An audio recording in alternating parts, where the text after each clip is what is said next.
Okay, let's go over the neutral stance, which is the most common stance in the game of tennis, and the hopping step. What they have that is, actually quite similar, and what they have that is actually very different, okay?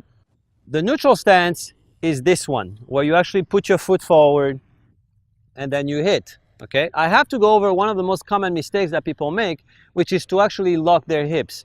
You see a lot of people that try to go for a neutral stance, and then they basically put this foot forward, okay, this way, and then you realize that I'm actually parallel to the baseline, which is not good, okay, because I've efficiently locked my hips.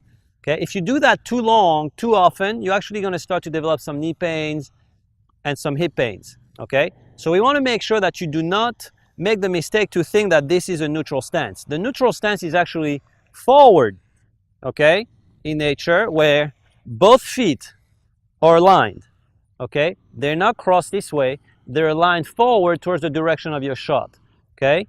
Just that minor adjustment will already make you a very efficient player. Okay, just making sure that your neutral stance is aligned in the right direction. If you think about a golfer, all right, if I want my ball to go straight, I have to make sure that I align myself, okay?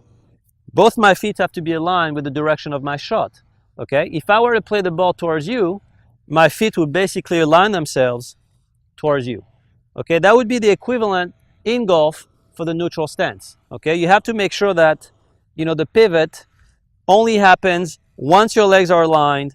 You pivot as you hit to get the ball to go towards you. So that's very important to make that, differentiation for a neutral stance that's done properly and a neutral stance that's not done properly, okay? The hopping step is actually a neutral stance, okay? A neutral stance that we've actually made dynamic, all right? And the reason why it's dynamic is because I'm going to go here and do the same thing, all right? But as I hit, I am going to propulse myself forward.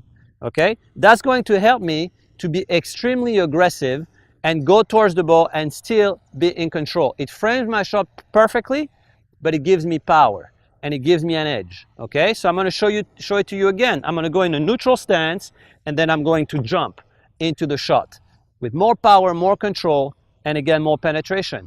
Dynamic in nature, aggressive in nature. It's going to put you in control and it's going to make you win a lot of points.